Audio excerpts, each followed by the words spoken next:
First, comprehensive and systematic approach. Comprehensive protection refers to the exploitation of countermeasures of all known layers: people, process, and technology.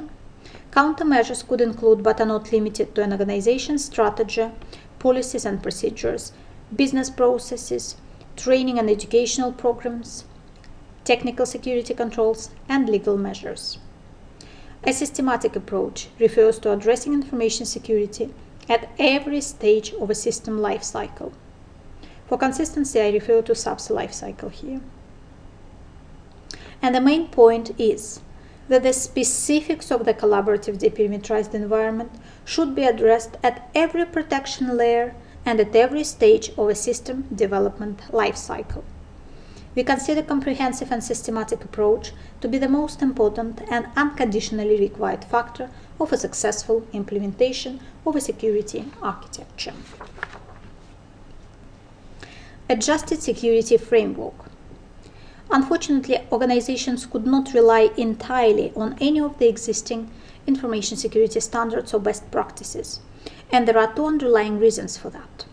First, neither bodies that develop security standards and frameworks nor certification organization are financially or in any other way accountable for the security failures in organizations that follow the standards and practices.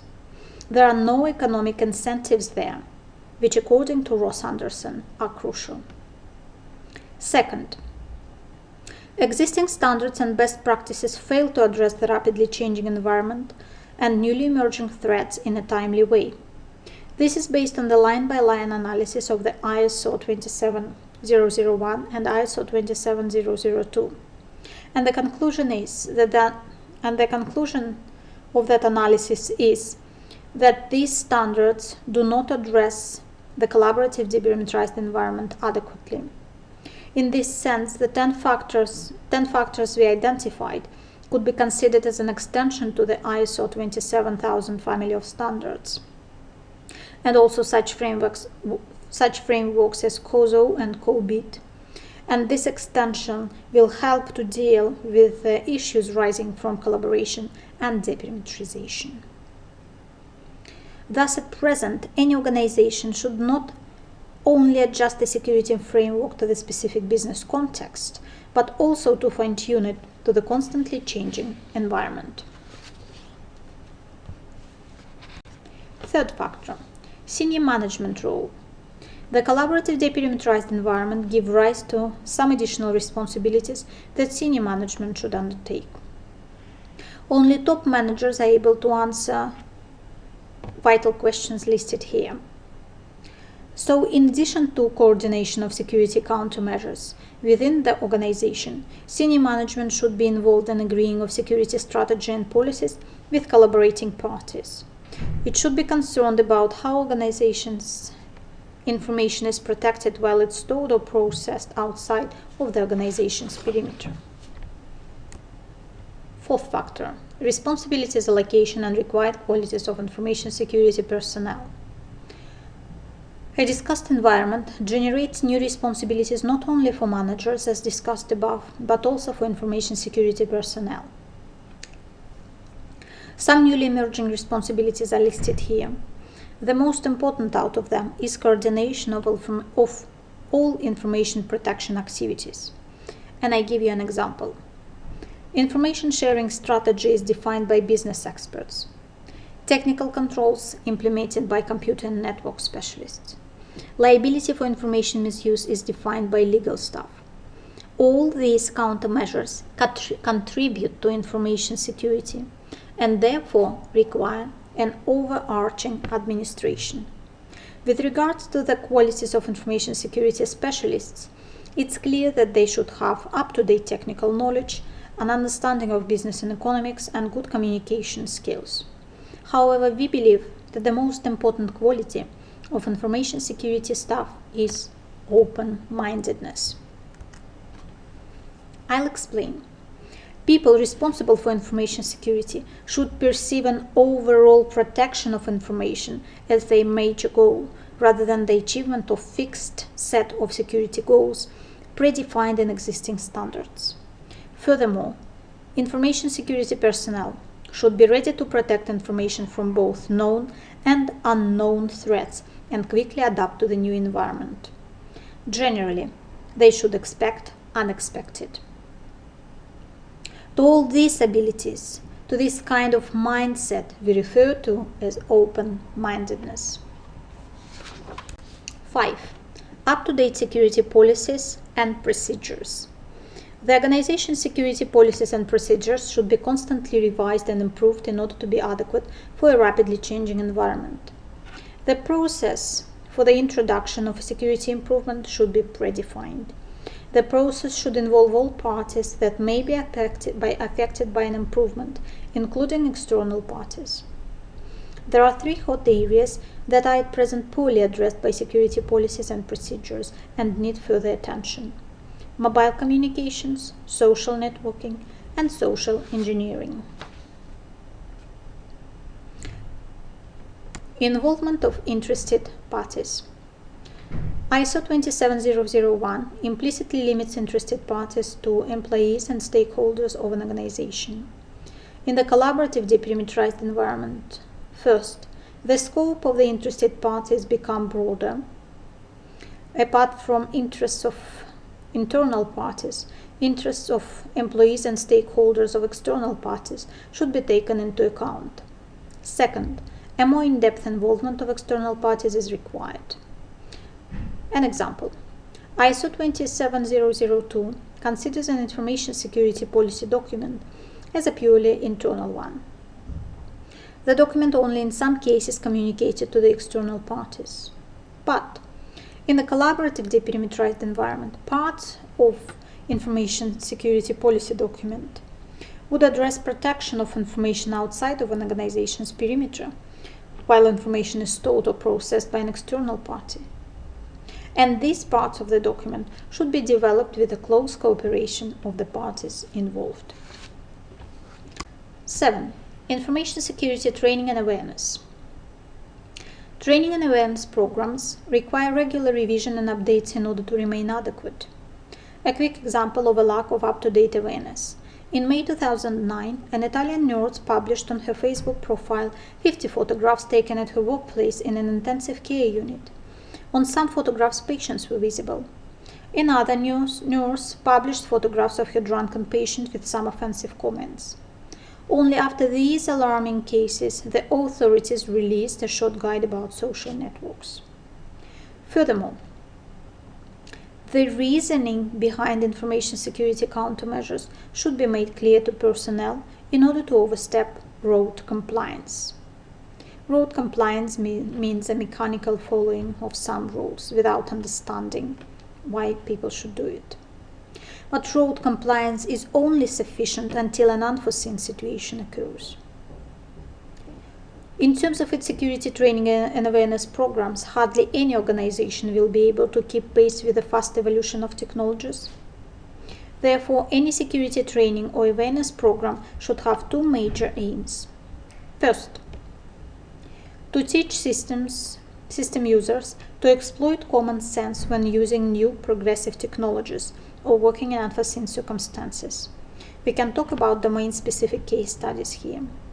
Second, to teach users to perceive information security as their own personal responsibility, rather than something that has nothing to do with their day-to-day activities.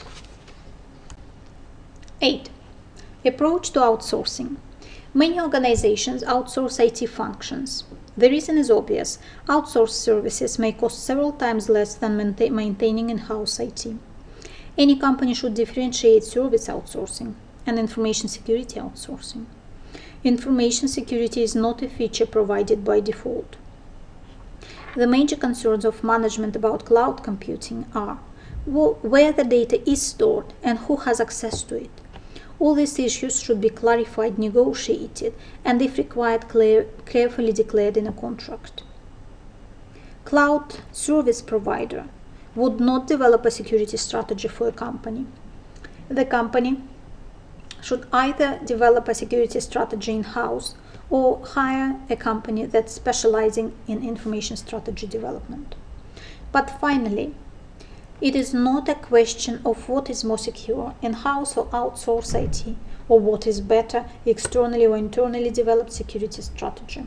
It is a question of a security architecture to be adjusted to a preferred way of operation. 9. Security return on investment. This is a very popular, very hot topic of information security discipline. There are different approaches to economics of security. Some authors argue that security should be evaluated in a similar way to other business projects. Others, on the contrary, claim that information security does not have a return on investment. Third, argue that security is more similar to insurance. But in any way, cost and benefits calculations are needed because they serve as a bridge between managers and security specialists. They help to translate security concerns into monetary terms that are familiar to management. Security projects are different from other business projects, although they have some similarity with PR and advertising projects in the sense that it is very hard to measure benefits while costs are obvious. As a result, the standard way of return on investment calculation is not always sufficient for security projects. Nevertheless, it is possible to quantify the financial benefits and measure the effectiveness of information security. But adequate calculations and analysis are quite complex and time-consuming. Sherwood, for example, proposed a method for security return on investment calculation based on a set of 85 attributes, each with suggested metrics and measurements. One of the attributes you can see in the table on this slide with all the metrics and measurements. On this slide, you see all 85 attributes proposed by Sherwood. You're not expected to read all these attributes. This is just to show that a lot of thinking and research was done in this area, and that adequate calculation procedures exist, but they are quite complex. Final factor number 10, business continuity. The aim of a security architecture is not only to prevent security failures, but also to allow a system to fail in a good way. It means with minimum destruction and negative consequences to the business. Here I should note that business continuity is a wide and separate topic by itself. The term failure has much deeper and wider meaning. Here we only look at failures that are related to the availability of information. Let's go back to the beta by example. What happens if the database becomes unavailable? What if the data lost without opportunity to restore it? What happens if the company loses connection with supplier's database? Does the company have an additional remote backup? Does the company have a manual or paper-based procedure in place to communicate with suppliers? Thus, in the collaborative de-perimeterized environment, managers and security experts should be concerned with two questions with regards to business continuity. First, how failure on the side of external party may injure an organization and what should be done about it or to reduce the impact. Second, how a security failure on the organization's side will affect external parties. Finally, a security architecture should be built to avoid the complete dependence of a system on external parties. We went through all 10 factors now, and I will finish the talk with a brief and short summary. The impact of the collaborative de-perimeterized environment on a security architecture is generally underestimated. In particular, the effect of de-perimetrization as a complex socio-technical phenomenon. We argue that the specifics of the environment should be considered at every layer of security architecture. Furthermore, we identified and discussed 10 factors which managers, system and security architects should take into account and address in order to build a successful security architecture in the collaborative, de-perimeterized environment. This is the end of my presentation. Thank you very much for listening, and if you have any questions or comments, please feel free to contact me by email. Thank you.